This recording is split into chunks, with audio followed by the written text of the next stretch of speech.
Korupsi adalah kejahatan yang luar biasa, yang menghambat pembangunan, bisa merusak perekonomian bangsa, dan juga bisa menyengsarakan rakyat.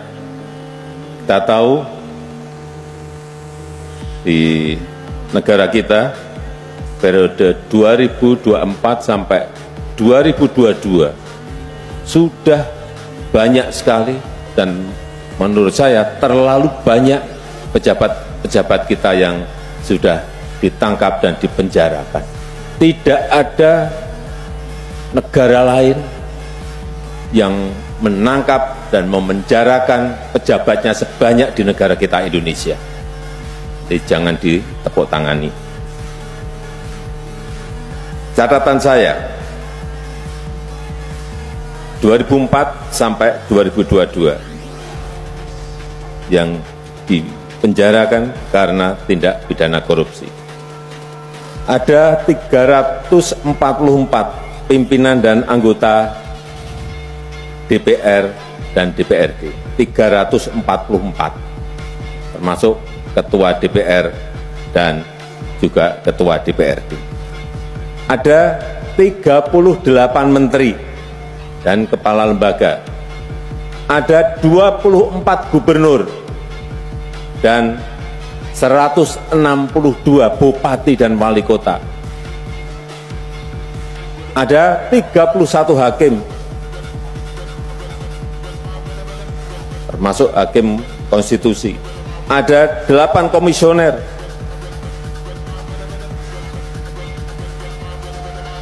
Di antaranya komisioner KPU, KPPU, dan KY. Dan juga ada 415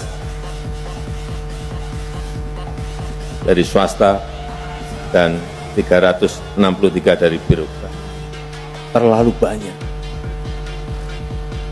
Banyak sekali.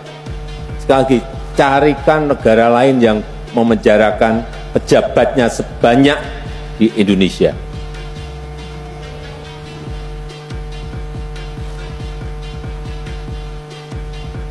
Dengan begitu banyaknya orang pejabat yang sudah dipenjarakan, apakah korupsi bisa berhenti? Berkurang. Ternyata sampai sekarang pun masih kita temukan banyak kasus korupsi.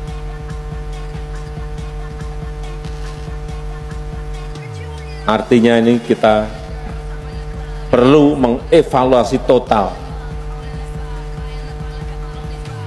Saya setuju tadi yang disampaikan oleh Bapak Ketua KPK, pendidikan, pencegahan, penindakan, ya, tapi ini ada sesuatu yang memang harus dievaluasi total.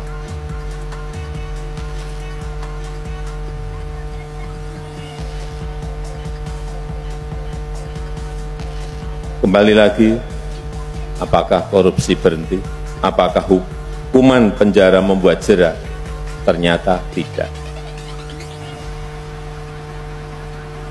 Karena memang korupsi sekarang ini semakin canggih, semakin kompleks,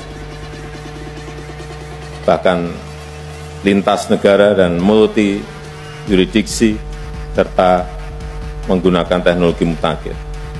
Oleh sebab itu kita butuh upaya bersama yang lebih sistemik, butuh upaya bersama yang lebih masif, yang memanfaatkan teknologi terkini untuk mencegah tindak pidana korupsi. Kita perlu perkuat sistem pencegahan, termasuk memperbaiki kualitas SDM, aparat penegak hukum kita, sistem pengadaan barang dan jasa, sistem perizinan, sistem pengawasan internal, dan lain-lainnya. Memang sudah banyak juga yang kita buatkan platform, e-katalog misalnya. Saya dulu masuk, di dalam e-katalog baru ada 50.000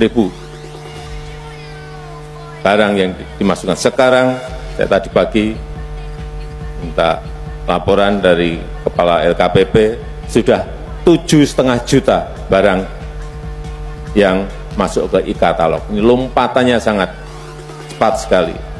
Kemudian juga online single submission. Jangan sampai ketemu pengusaha dengan jabat. Ini juga sangat membantu. One map policy, saya kira memang belum selesai, tetapi sudah 60-70% selesai dan 2024 ini akan kita selesaikan. Ini akan sangat banyak membantu memagari orang untuk tidak korupsi. Pajak online, saya kira juga sangat bagus. Kemudian sertifikat elektronik juga bagus. Semuanya dibuatkan aplikasi platform yang baik dalam rangka memagari agar tidak terjadi korupsi. Tadi Pak Ketua juga menyampaikan, Bapak Ketua menyampaikan mengenai SIPD, juga pencegahan. Kemudian sistem logistik nasional, coba dibandingkan sebelum dan setelah ini, apa yang telah kita perbaiki.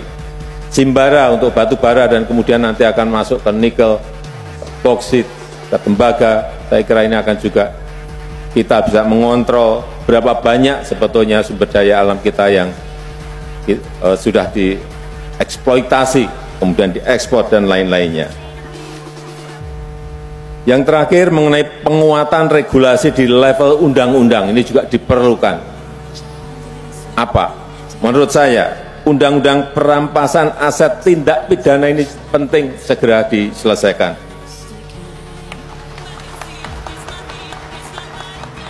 Karena ini adalah sebuah mekanisme untuk pengembalian kerugian negara dan bisa memberikan efek jera.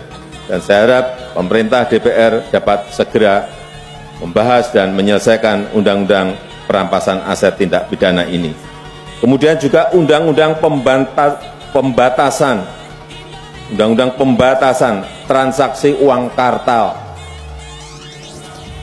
yang mendorong pemanfaatan transfer perbankan. Ini semuanya akan lebih transparan, lebih akuntabel, juga sangat bagus.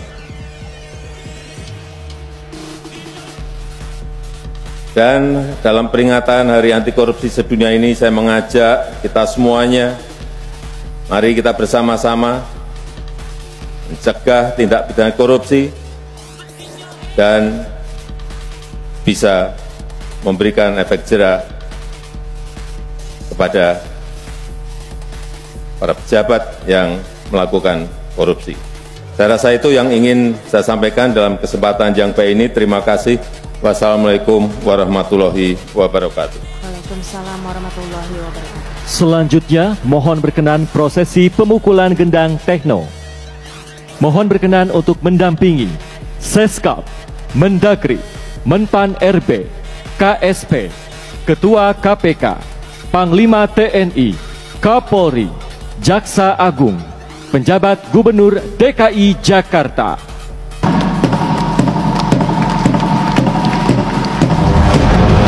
Dengan demikian, gendang Nusantara telah ditabuh sebagai tanda puncak peringatan Hakordia tahun 2000.